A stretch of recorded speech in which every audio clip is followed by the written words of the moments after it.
What's up, guys? Back for another edition of Black Belt Waterfowl. We're here with Alex Sims from Sims Wood Duck Calls.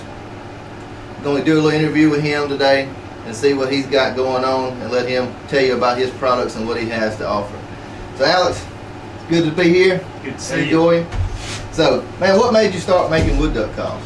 Well, for one, me wanting to start them, that's all I hunt. You know, where we hunt at, there's hardly any more mallards, or that's basically all there is. Primarily wood duck. Don't have a lot of big ducks where you hunt. And when you look at some of the calls that some people make and some people sell, the ones you buy off internet or in the store, they're for the most part they're just a whistle, and I didn't like the way they sounded, so I figured, hey, why don't I try to make me one myself to see if I can make something sound the way that I felt like it needed to sound, which was as close to them as possible. Yeah. And see, most of those that you see on the market too it's a plastic high impact injection molded, where you make a custom turned acrylic call. I have acrylic, and I have a selection of woods that you can use. Now, majority of I can make a solid wood duck call if that is what you want. But I prefer to make my insert, which is the actual part that makes the sound, out of acrylic, because it gives it a better sound. You don't have to worry about moisture, because these little calls, they are sensitive to moisture and changes in moisture. I noticed, like here, you've got one with a wood barrel with acrylic insert, and you say, and that's because the acrylic is harder and it gives it more of a crisp, sharper sound. Exactly. Versus where wood's going to be a little more mellow. It will be mellow, but like I said, when I do make some, if you want one solid wood, I can make it. That's no big deal. But if you buy one, say you buy one from me, maybe off of my website, that's how you're going to get them unless you contact me. Okay. So you're going to put them straight out. You're not going to do a wood insert unless it's requested. Unless somebody requests. Exactly. Oh, that's understandable. Can you give us a demonstration of your wood duck call and how that sounds? I can. All right.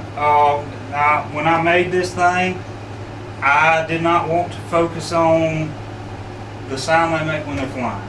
All right, because and if you've hunted them, you know they're not paying attention to you if you're blowing the same noise they make when they're flying. That it just don't work. Well, if you're flying and they're flying, nobody's coming in. Exactly. So my focus was just sitting sounds, but now that the flying comes with that. It all comes with it. But anyway, I'll give you a little sound file of what I got.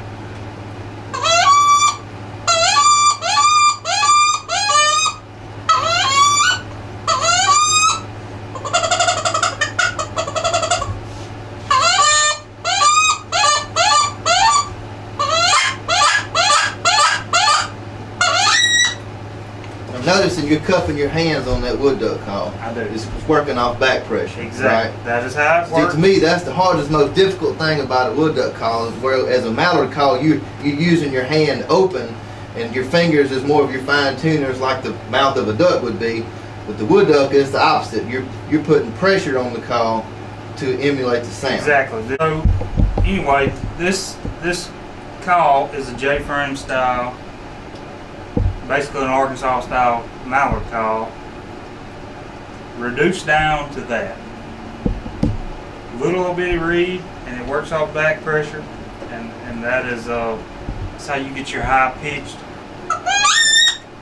You have to give it a little bit more air pressure to kind of break that reed over and make it make the sounds that a wood duck makes. So you're putting a lot of air into the call, but you're holding it back on the end of the call. Exactly.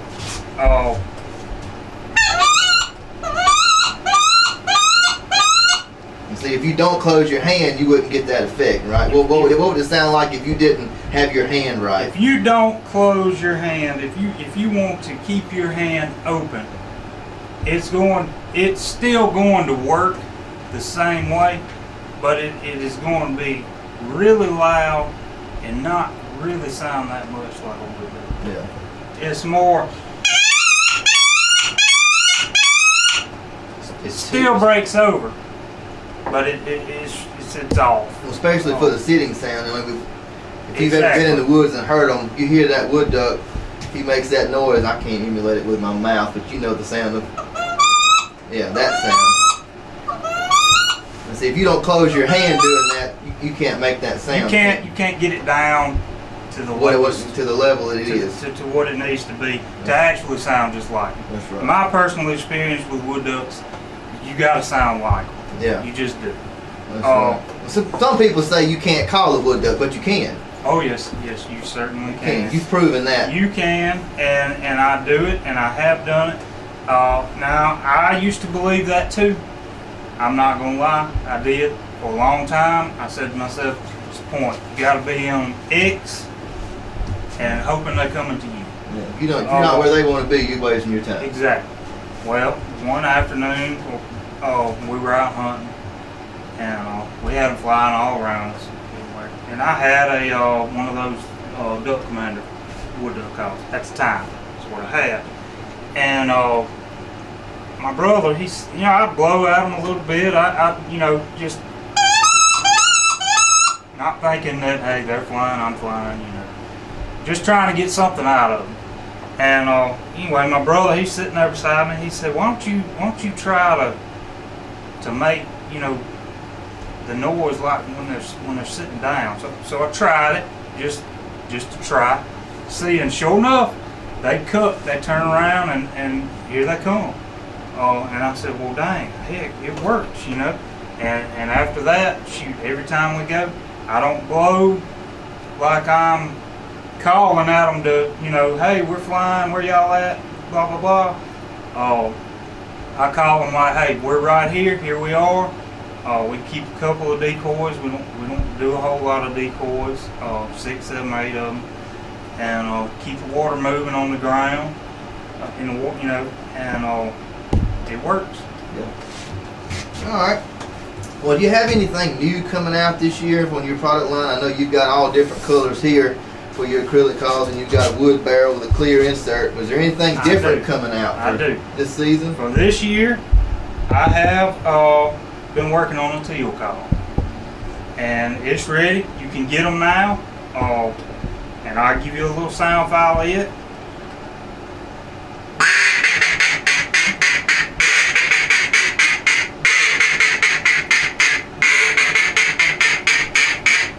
Now, when I blow, I just blow those little notes right there. Yeah. There's some folks. Well, they're basically, they make a sound very similar to a mallard. They're just way more raspy, little or higher raspy, pitch, little raspy, fast, a quiet. little bit faster. Oh. So a quick 4 to 5 notes. So I started working on that. Just there's not a lot of custom stuff people make like this. That's right. Everybody makes the mallard call, and I wanted to kind of work on something that a lot of folks didn't make. Well, that's one of the first, the only person I know of who makes a hand-turned acrylic or wood, even just a hand-turned period, custom wood duck call. And the same as the teal too. I'm sure there's somebody out there, maybe they don't advertise a lot, but I've never heard of anybody. They are out there. A majority of the people who say they make a wood duck call or a teal call, that they usually offer it in one color. Mm-hmm. And a lot of them will be either somebody CNC made them or they're molded. And their big thing will be mallard calls. Yeah. Mine, on the other hand, if there's anything you want custom made, I can make it. Doesn't matter. I have this green swirly jade. I've got this one here is still getting worked on, but I've got this blue swirly jade. I have camouflage. I sold a lot of camouflage last year. That seemed to be a pretty big hit. I've also had people send me custom blanks that they had poured and made wood duck calls out of those too. So anything you want to send me, or if I have in stock or you want me to get, just get up with me and I can make it. So if somebody had like an old, mock orange fence post or something that been on their property for years, they could take that down and bring you that old post Absolutely. and make a call out of Absolutely. And that's the kind of stuff that I enjoy doing is taking a pice of wood. My favorite thing really is playing with the wood coils. Because you take a piece of wood that served a purpose somewhere else. it. That's right. And now you made it into a duck call. That's right. Or, people can make them into deer, grunt, or just whatever, but our thing's duck call, so I enjoy that. There's a history to it. That wood was used for something else, and now here it is, you got it on your lanyard to hunt with. That's right. You got Pawpaw's old fence post hanging around your neck. Exactly. You done made a duck Exactly. call out of it. Exactly. It means a little something to you. All right. Well, if somebody's watching this video today and they want to get in contact with you about maybe a wood duck call or a teal call, how would somebody go about getting in touch with you? You can message me on Facebook or Instagram. I have a page on there, Sims Calls. Either one, you can send me a message there. I have a website also. It's either simscalls.com or simswoodduckcalls.com. You can Google either or. You can Google either or. They both take you to the same place. And you can also just text me or call me personally. If I don't answer you, leave me a message, and I will get back to you as soon as I can. And my number is 334-357-1249. Okay. And I'm assuming you take like a PayPal or something like that. I will take PayPal. I can take a credit card or debit card, however. Cold hard cash always works. That's right. Okay. Well, we got a joint hunt coming up this year. I think we've talked about maybe going down there. Hopefully the river will cooperate. Last year was terrible for everybody. River Man, I'm gonna tell you, stayed flooded here. I had a horrible year last year, and I was looking so forward to going, and the river messed me up big time last year. I couldn't go. A lot of folks say, well, hey, you're duck hunting. How come you couldn't go? But the thing about it is there's water everywhere. That's right. It's everywhere. They were scattered. And with that much water everywhere, even in a boat, it's pointless. That's right. Well, I'll tell you one thing a lot of people don't know, and I learned the hard way thanks to the game warden. In Alabama, if the river is flooded, you can't go there. You got to stay within the channel or you're trespassing. I didn't know that. I learned that the hard way. That's something passed on to y'all. If y'all don't know that, in Alabama, if the river's flooded, you can't get out there in that timber and go hunt just because you can by boat because the river's out. That's not your property. You can't do that. I learned that the hard way. Well, that's good to know. 'Cause I sure didn't know. You've got to stay within the navigable waters, what they call it. If it's not navigable year-round, you can't go there. Well, Under normal pool conditions, Mr. Robbie Tillman and Clark County Game Warden informed me of that in 2011. I learned that the hard way. all right. Then. So that's something to keep in mind. But now where you hunt though, y'all are in a club, y'all have a camp house, y'all are hunting privately or leased land for the most part, so you really don't have to worry about that primarily. But I guess the river cut y'all off and y'all just couldn't get in at all. That's all it was down there too. We were cut completely off.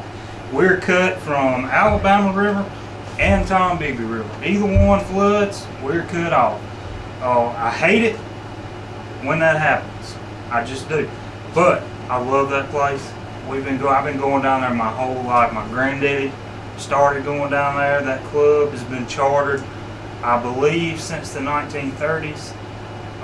My granddaddy started going down there in the late 1950s, and it just trickled to my dad, me, my brothers, my son. And there is no other place on this planet I would rather be than down there. Oh yeah, it's a special place. My dad and our granddaddy was down there. They were members for years, our uncle. So it's a special place to me too. But it ain't no place like it really. It's all hardwoods. It's a beautiful place. It The is. Wood Duck Haven. That's exactly what it is. But obviously that's why you make wood duck calls, because that's That's primarily where what you're we at. got. And that's what you got. That's what we got. Now, it wasn't always that way. I don't know that it's necessarily an issue with cold weather as much as a lot of the places where the mallards used to be down there was open water, and that has kind of growed up over the years. Those places have silted in, obviously, because we're right on the river, and it's grown up to a lot of what we got as far as hunting in the water and all is cypress type situations, and it's wood duck. It's just a cypress swamp, old backwater type. Exactly. But yeah, we got a joint hunt this year. Hopefully the river will cooperate, and me and old Cade and your son and brother, and we can all do a black belt waterfowl Team Sims joint hunt, and maybe we can get down there and whack some woodies. That's right. I'm looking forward to it. And I hope it works out. Me too. Won't be long. It'll be here, so we get fired up. I'm telling you, we got teal season gonna be here in just over a week. Just over what? 2 weeks. About 2 weeks. 2 weeks from today. 2 weeks from today. So y'all need to get on here. Hit Alex up. Facebook, Instagram, Sims Calls. What's your Sims Calls 2018, right? Sims Calls 2018 on Instagram. Sims Calls on Facebook, and you can look him up. Sims Wood Duck Calls online, or you can just Google Sims Calls. It'll pop up. You can take you to the link and get on his website. You need to get you one of these wood duck calls before season gets here, and teal season's just around the corner. You need to hit him up, get you one. And if somebody needs some help, if they buy a call from you and they need some help on operating, you can help them with that. I do not mind whatsoever. You need help, I don't mind. If you don't live around here, you can we can Facebook. I think you can FaceTime on Facebook, can't you? I think so. We can do that. We can FaceTime, regular text message. I don't mind helping anybody. And if you live around here, you are more than welcome to come by and check out the shop. And I'll sit down with you and we'll go over basically every call that I can do with you. All right. Well, Alex, I enjoyed you having us here today. Thank you. And till next time, y'all bust them up.